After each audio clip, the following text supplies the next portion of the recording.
Communication not only helps us learn and understand, but it helps us to connect and to feel a sense of belonging. My name is Matt Abrahams, and I teach strategic communication at Stanford Graduate School of Business. Welcome to Think Fast, Talk Smart, the podcast.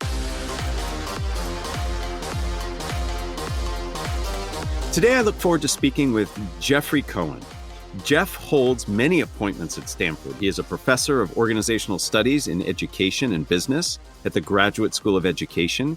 He's a professor of psychology and a lecturer in management.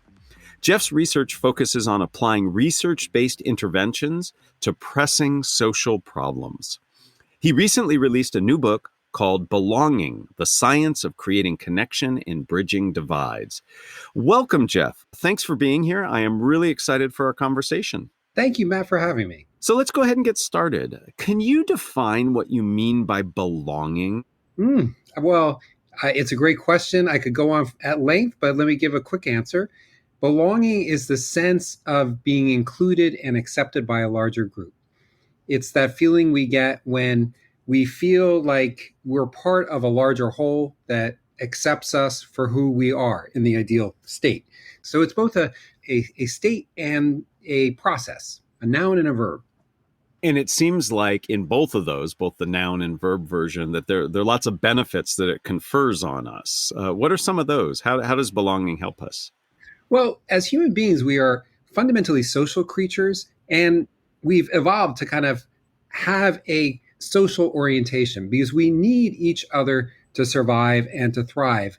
Otherwise, we're just highly vulnerable to predation and disease out there in the wild. And so the human species has evolved to go through life together. And that's actually what the word belonging means, to go together. And there's all kinds of benefits to joining together, right?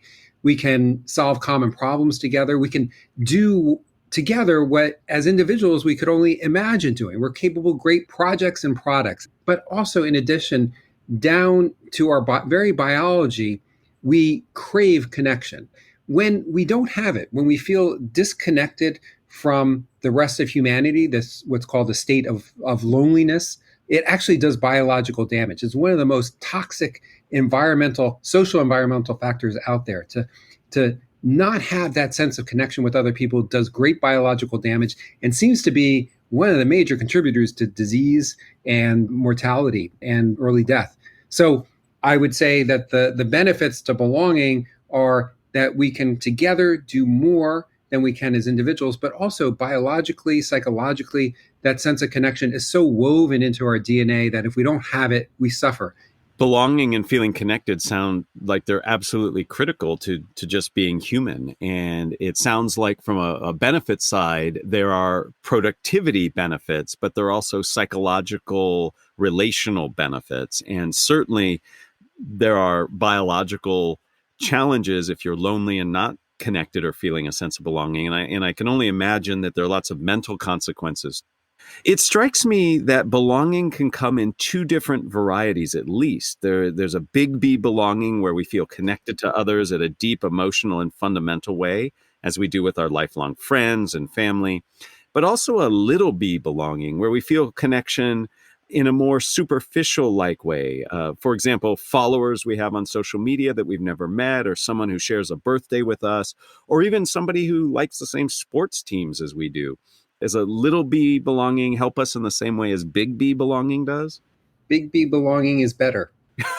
I like the alliteration. Big B belonging is better. In the Harvard study, for example, one of the big predictors of longevity are quality social connections, quality social relationships. It's as important. I think it's about the effect size is about twice the effect size of having a healthy diet or exercising, having good social connections, that sense of being accepted for who you are, that kind of authentic sense of connection that is, I think, very hard to get online through these very superficial, small B connections that we have online.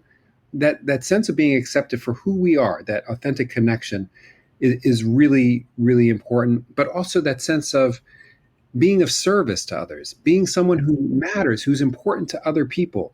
To give is to create love. Those deep connections are so good for our health and well-being. So much so that even if you do these little studies, my friend Sonia Libramersky and Steve Cole and Barb Fredrickson have done these little studies where they just randomly assign people to create these more deeper or meaningful connections by doing acts of kindness throughout a couple of weeks. So they instruct people to either do something good for yourself that you enjoy, or do something that's helpful to other people, an act of kindness.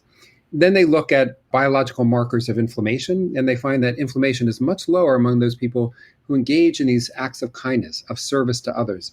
That's not the kind of thing we get online. I mean, I'm not denying that that's possible, and I'm not denying that people who have faced a lot of exclusion and who can't find their niche can find some sense of home online. That definitely happens. But I think too often the social media kind of relationships that we have are not high quality. They're voyeuristic often and performative often. And that doesn't have the same kinds of benefits for well-being and personal strength. So it sounds to me that stockpiling followers and friends online might not be the best strategy. Having a few close, really intimate friends, if you will, is important. You've already begun to shed some light into this, Jeff, and I'd like to push you a little bit more. But what are some strategies and tactics we can use to build and enhance our sense of belonging in our personal relationships? And what role does communication play in that? I've already mentioned one of them, and that is giving. Being of service is one way to create a powerful sense of connection. There's research, for instance, on teenagers, adolescents, and what benefits their sense of connection and helps their health and well-being. And one answer turns out to be volunteerism, getting involved in volunteer activities where you're serving some pro-social service, pro-social cause bigger than yourself. That is very beneficial. That's one strategy, is to engage in activities in which you are giving to others and being of service to others. And it's not something that I think comes naturally to us today in our era. We are often committing these sort of what are known as affective forecasting errors. What we think is good for us in our connections isn't necessarily actually good for us in our connections. We think that often pursuing our own status and self-interest will bring us health and happiness. And it turns out that that's not nearly as impactful as doing good for others. In terms of communication, I think communication styles are really important for maintaining our relationships, being able to communicate in an effective way such that we not only express our personal interests and preferences and desires, but are respectful of others. That's so important. And just to give one example, I know that sounds like a platitude in the abstract, but just to give one example, one of my former students, Michael Schwabe, did a great study looking at the political divide. And he wanted to make that go smoother such that liberals and conservatives could talk better with each other and more respectfully. And he found that most of the time that didn't go well. People were kind of resistant to the points of view of the other party. But he found that one little communication strategy had a big effect. And that was to use 2 words before you express your point of view or your position on a policy. And those 2 words were, I think. I think this person is better. This is, from my point of view, this is my position. And he found that just using these sort of linguistic markers that create a sort of subjective space for someone else's point of view, that say, hey, this is a sort of common space where we're trying to figure out together the best way to look at this issue, that actually opened up the other side to learning more about people's own position, made the other side less likely to denigrate the person speaking, and just create more curiosity and common ground. So that's just one example of how our communication can foster these kinds of connections, even in difficult conversations. I really like this notion of being in service of others, doing volunteering as a way to help you feel connected. I love linguistics, and just using I think makes you sound less definitive, and it makes you sound more open to other points of view. And so I appreciate that as good advice. And I think I should employ that more frequently. So how can we as colleagues and managers create more inclusive and welcoming communities to foster belonging? I believe you have a term you call situation crafting, and how would that play into this?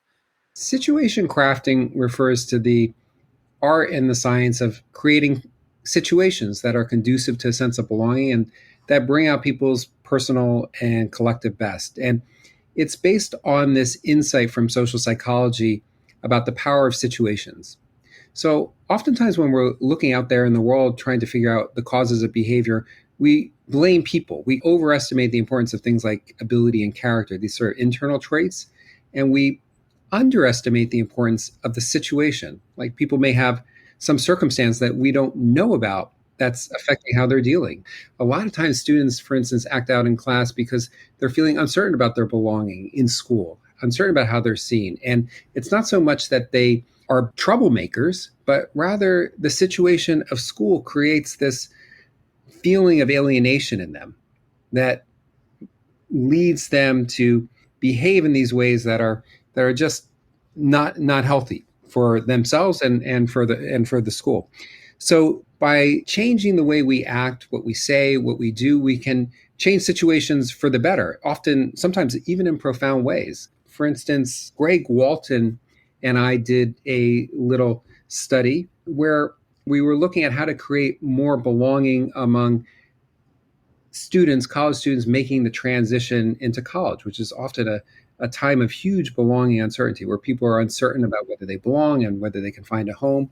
And all we did, I'm going to sort of simplify, is to share with those students the stories of senior students at their school. And these stories convey to them, I had a lot of trouble adjusting to college myself. And over time, things got better. And what we found was that over the course of 2 years, that little experience closed the achievement gap between students of color and their white peers by half. Students of color are often the ones who are experiencing stronger belonging uncertainty in college.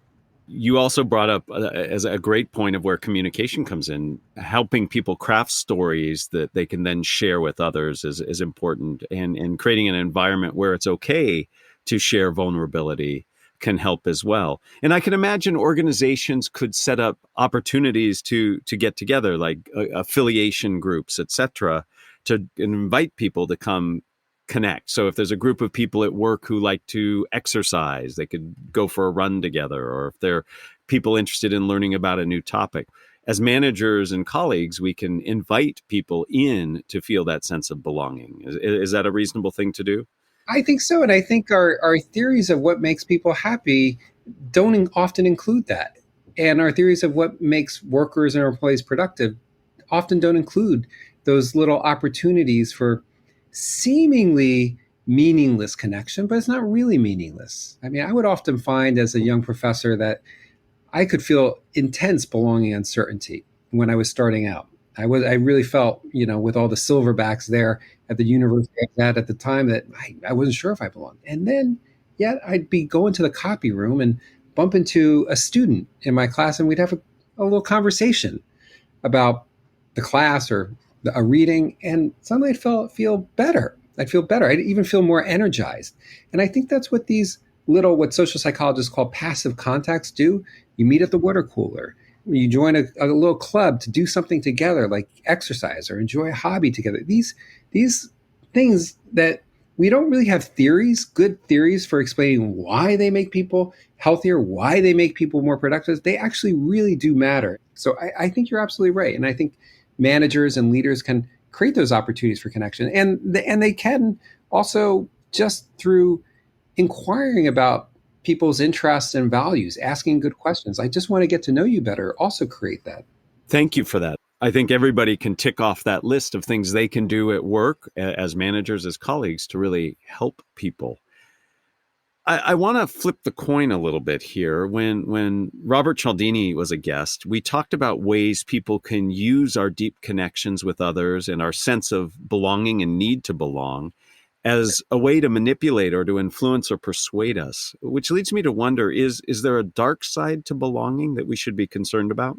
This issue comes up a lot. Belonging is a psychological need. We have a need to belong, which can be channeled into either good outcomes or bad. And I think too often it's exploited for bad outcomes. That need to belong, if we're not getting it, if we're not fulfilling our need to belong through work, or through mainstream institutions, or through our family, we become vulnerable to the appeals of hate groups, extremist groups. We become vulnerable to the views of our political tribes, just conforming to them out of a need to belong. I think what this means is that if we exist in a society where people aren't getting those sort of constructive channels for belonging at work, at home, through their family and their schools, then they become vulnerable to these other much more destructive forces. And that's a big problem. Before we started the podcast, we played the name game since we had some overlap at Stanford. And I studied with Phil Zimbardo, and he had a class on the psychology of mind control. And one aspect of that was around cults and how cults prey on people who feel disconnected, and they provide opportunities for connection. And when I started teaching persuasion and influence on my own years later, I started a cult in my class to demonstrate this. And we started the Church of Chocolate Obsession, Cocoa. And I was Brother Carob. We read from the Holy Truffle. I mean, it was this whole thing. But the point was to show to students how very quickly, in the matter of a 20-minute class activity, we were able to create a sense of belonging to something that was completely ludicrous, Hershey Kisses and Godiva bars. But the point is, that sense of belonging is strong and can be manipulated. And I think you highlighted the downside potentially of it. Yeah, it's strong and can be manipulated. So, Jeff, before we end, I'd like to ask you the same 3 questions I ask everybody who joins me. Are you up for that? Yes. Excellent. Here we go. Question 1. If you were to capture the best communication advice you ever received as a 5 to 7 word presentation slide title, what would it be? Listen to people's hearts, not heads. Okay, listen to their hearts, not heads. So talk to me about listening to people's hearts. What does that mean, and what does that look like? Oftentimes when we get in these conflicts with people who engage in behavior that we find objectionable, the underlying causes are emotional issues. They're emotional issues. And what people are saying, their points of view, their opinions, they're there, but they're often reflections of these underlying emotional issues and concerns, such as not quite feeling like one belongs. And some of the examples that I gave to you earlier, such as a student in school who acts out, that might seem like the kid just has really bad attitudes, these are beliefs about how they should be in school, something in their head, but actually it's something in their heart. They're not quite feeling like they fit in school. And so a good teacher, a good educator listens to that and understands that, just like me, just like myself, I can act in regrettable ways when I'm not quite feeling at home. And so that's what I think listening to people's hearts means. I really like the way you phrase that. I mean, it's operationalized empathy, right? It's really tuning in to what you're seeing and experiencing, not just what you're hearing. So thank you. Question number 2, who is a communicator that you admire and why? Marshall Rosenberg. Tell me more. Psychologist who passed away. And he was actually the originator of that quote, which I distilled down to 7 words. He was like a Jedi master of listening. And he would have these very difficult conversations with people from a wide, not only with different political beliefs, but people who are highly prejudiced, bigots, and you just try to talk to them and listen. And people are like, well, how could you do this? And it's like, I have just learned that I really can maintain my love for people and enjoy life a lot better if I listen to what's in their hearts, not pay so much attention to what's in their heads. So he has this technique of nonviolent communication in which you begin. If you have some problem with someone, you begin with an emotion. I feel disrespected. I feel upset. I feel angry. When you do this, when, for instance, you leave the dishes in the sink and you don't clean them up, because I have a high psychological need to be respected. Too often we don't begin with our emotions. Instead, we just try to control the other person. And his method of nonviolent communication is something that really stuck with me, in which you just begin with what you're feeling and you explain how what you're feeling derives from this psychological need. And it's then that you make an ask for a change in behavior. So he's one person that really stuck with me as a master communicator and listener.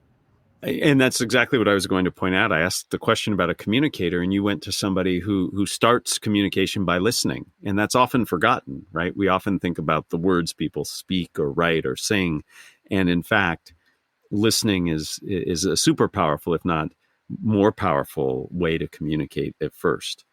Let me ask you question number 3. What are the first 3 ingredients that go into a successful communication recipe? As you said, listening, doing what social psychologists call perspective getting, which is asking good questions and listening to the answers, and then communicating your point of view respectfully, using some of these linguistic markers that indicate this is my first person point of view. So I think that those 3 ingredients are really crucial. Listening to the other person, listening to what's in the heart, not so much what's in the head, asking questions that dig a little bit deeper so that you get people's perspective rather than assume it. And then after that's done, providing your point of view in this sort of respectful way that makes it clear that this is your first person point of view. I really find that process helpful. Listen, inquire, and then share from your own perspective your response. And taken together, that is a good recipe and series of steps that we could all benefit from. So, Jeff, this has been a fantastic conversation. This notion of connecting and belonging are critical. Communication plays a central role in that. And your best practices and specific references to research and ways that we can work to foster belonging and connection are really important. Thank you for your time, and thank you for your advice. Thank you, Matt, for a wonderful conversation. You've been listening to another episode of Think Fast, Talk Smart, the podcast, a production of Stanford Graduate School of Business. This podcast was produced by Jenny Luna, Kevin Patel, and me, Matt Abrahams, with special thanks to Podium Podcast Company. To find more episodes, visit our website at gsb.stanford.edu or find us wherever you get your podcasts, including YouTube. For more business-related content, follow the business school on social media at Stanford GSB. You can also find the podcast and follow us on LinkedIn and Instagram.